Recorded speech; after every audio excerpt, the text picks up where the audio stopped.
Thank you for joining the Lakeside Light Podcast. It's light to help you see your way, and a light version of our full televised Sunday services, which you can find on our website at lakesidechurch.org. This audio podcast is a weekly sermon message of intellectual, spiritual, and sometimes humorous nourishment for the road. Enjoy.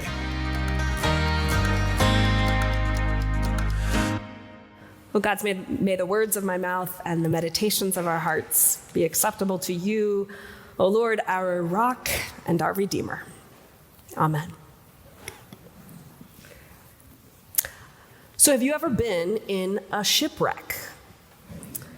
Yeah, me neither. But it really makes a great metaphor, doesn't it? Right? Those times in our life or in our world where all the things that we thought held together, the things we trusted to hold us and move us forward, completely fall apart. Right? What have been your life storms? What wreckage do you see around you now or around us? And of course, you see where this is going, right? We're continuing our Vocation Bible School series with today's final sermon, where God calls us through prepositions, right? When we pay attention to the prepositions. So, of course, today's question: how do we hear God's call when we are in the thick of things? How do we understand God's calling to us when we are in a place that feels like we have no choices? When we are in a storm or a shipwreck moment or time? So one of our guides through this series has been Kathleen Cahalan, and so I'm going to read one more passage from her book in our series about a woman named Maria. She writes, when Maria and Juan came to the United States from Mexico, Maria was a trained healthcare worker, but her credentials did not transfer, and she could not find work. Initially, she took to a job cleaning houses, and eventually she was hired as an aide in an assisted living facility, a position for which she was overqualified. But with small children and Juan's untimely death, she could not afford the time and money to get the right credentials. She found herself in jobs she did not like and did not feel particularly called to. She found herself in widowhood and single parenting, and she found herself in poverty. First in a poor country and then in a wealthy country. Does it make sense, Cahalan asks, does it make sense to talk about Maria's life as having callings when there is not much choice for her?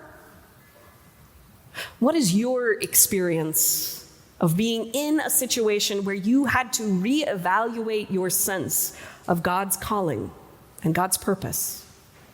How have you found God's calling in a situation beyond your choice or control? And then she asks, did God find you in that place?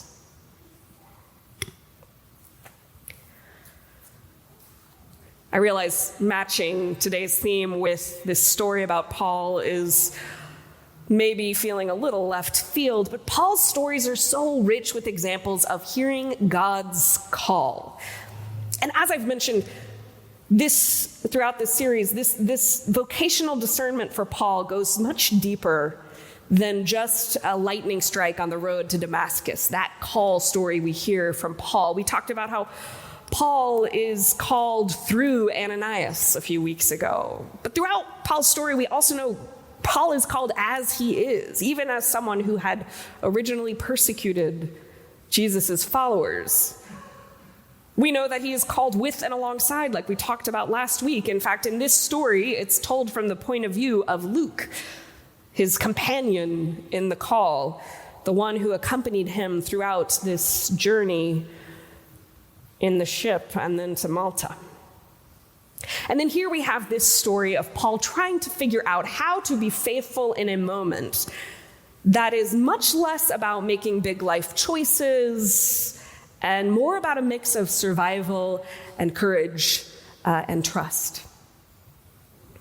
So the story of Paul and his shipwreck felt appropriate for how we hear God's call in the midst of chaos. But it also felt even more appropriate on this particular Sunday, on this day when we are ordaining and installing Lakeside's newest class of elders and deacons. That's a lot of very Presbyterian words, I realize, but it is a day when we affirm, we name that God has called you, us, people from within the congregation to lead. And not just to lead, but to lead the church in a particular time and moment. Okay, listen, I just need to say this up front. I do not want to imply that Lakeside Presbyterian Church is a total shipwreck, right? But I do think it would be fair to say that doing church, being church these days feels less and less predictable, right? Being ordained or installed as a leader 10 years ago, 50 years ago, 100 years ago meant that you were coming into a position where you had to sort of steady the ship, maybe. That maybe you would even create a 10-year strategic plan together. That's not really what you're being called into nowadays, though, right? Figuring out this church thing has been changing for decades, but these past 5 years have accelerated that change significantly, as we know. How do we hear God's call into and to the future or for the future? How do we discern our individual vocations, much less our church's vocation, when we are in a time of so much rapid change? Which brings us to a shipwreck on Malta. Scholar and pastor Kenda Creasy Dean, Kenda Dean works primarily in studying and thinking about and teaching about youth and young adults in the church. She's a phenomenal practical theologian, and she loves talking about this story of Paul and his shipwreck on Malta. Dean started thinking about this particular story, especially during the 2020 year, right? During the pandemic, when things really felt like we were in a great big storm.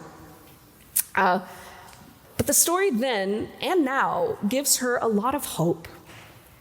Well, notice, of course, after all, everyone in this story, and it's supposed to have been a couple of hundred people, everyone makes it to shore alive, even when all hope seemed lost.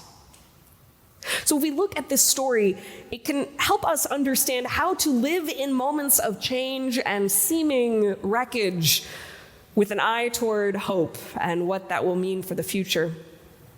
So Kenda Dean imagined this story as a story about the church. You may imagine it as a story about your own individual shipwrecks, but there's something rich here about thinking about this story as about the church. And we can learn from Kenda Dean, three big lessons from Paul and his shipwreck in this story. So I'm going to go through those lessons. Everybody loves a 3-point sermon. The first lesson, the first thing we read is this idea of flotsam and jetsam. You know the two eels in The Little Mermaid, they're named Flotsam and Jetsam. Well, those are, of course, real words. Those words refer to the things that are thrown overboard or become part of the shipwreck, right? When a ship is wrecked and falls apart, there are these pieces of the wreckage floating around, the flotsam and the jetsam. And in our Acts passage, we hear that the centurion ordered those who could swim to jump overboard first and make for land, and the rest to follow, some on planks and other pieces of the ship on flotsam and jetsam. And so it was that all were brought safely to land. Even though the boat, what they thought they needed to trust, fell apart, it was the pieces of the wreckage that brought everyone to shore. What an interesting metaphor, right? Even when things fall apart here or feel like they're falling apart, God can use the bits and pieces of the very thing that you thought you had lost all trust in as exactly what is needed to save us, albeit in a different form. So here's this image of flotsam and jetsam, this idea of the thing itself still helping survive the wreckage. It's the first lesson. The second is that part of the story where they land on a shore. They land on a shore, they have no idea where they are, and then we find out they've landed on an island called Malta, a place they had no idea about and did not know anything about. So after flotsam and jetsam bring everyone to shore, they find themselves in totally unknown territory. Have you ever been in unknown territory? What was that like? Are we as a church, as a big church, as a small church, entering unknown territory? Do we find ourselves washing ashore to new challenges or experiences that we've never experienced before? Now, Kenda Dean likens this to the ways the church is called to minister with and to new generations of people.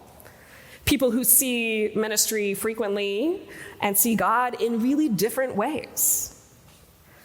My generation and the generations after me, I'll claim I'm an elder millennial, but millennials down through Gen Alpha are super open to spirituality and relationship and community, but they're not sure how church should or could be a part of that.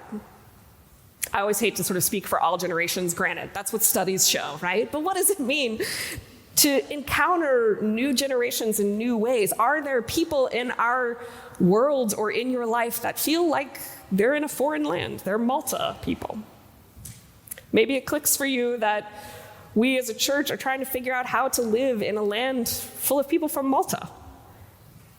Or maybe you found yourself in new territory in other ways.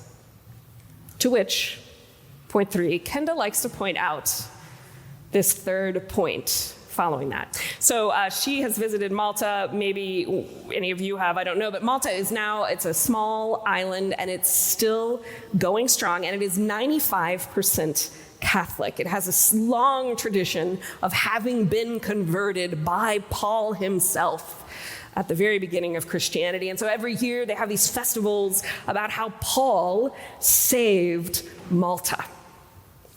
But Dean says, actually, read the story again.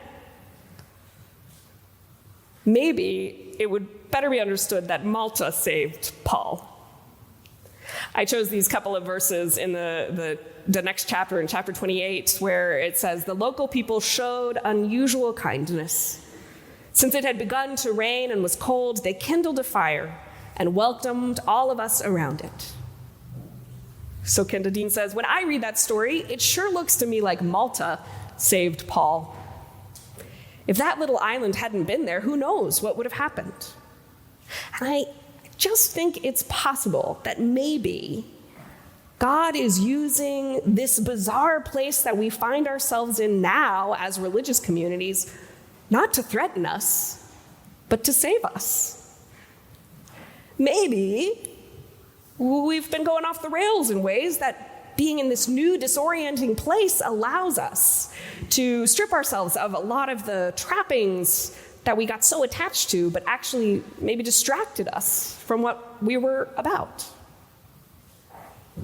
What does it mean to land on Malta, to be in new places, to experience, even in the midst of shipwrecks of our lives, this newness, and to then not only experience this newness, but find ourselves, in fact, saved by it? So here we are. And this past Wednesday night, all of your current elders and deacons and all of the new officers gathered together for a phenomenal potluck dinner. And then we came into this space and got to hear faith statements from each of the incoming elders and deacons. And I have to say, there's certainly no doubt to me that they are called by God. And in each of their stories, we could hear the ways that God was calling them throughout their lives, the ways that God and the Spirit had been weaving in and through and with and alongside and all around their stories.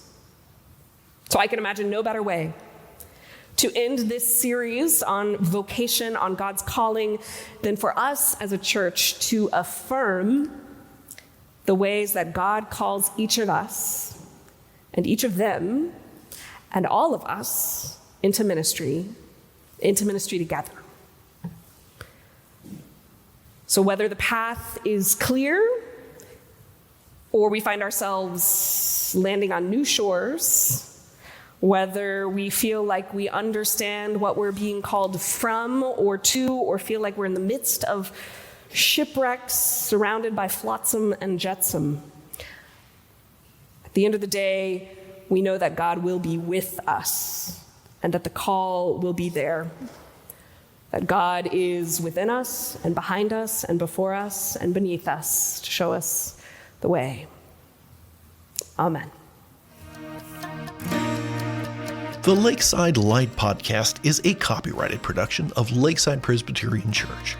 Visit our website at lakesidechurch.org for more information. Have a great week.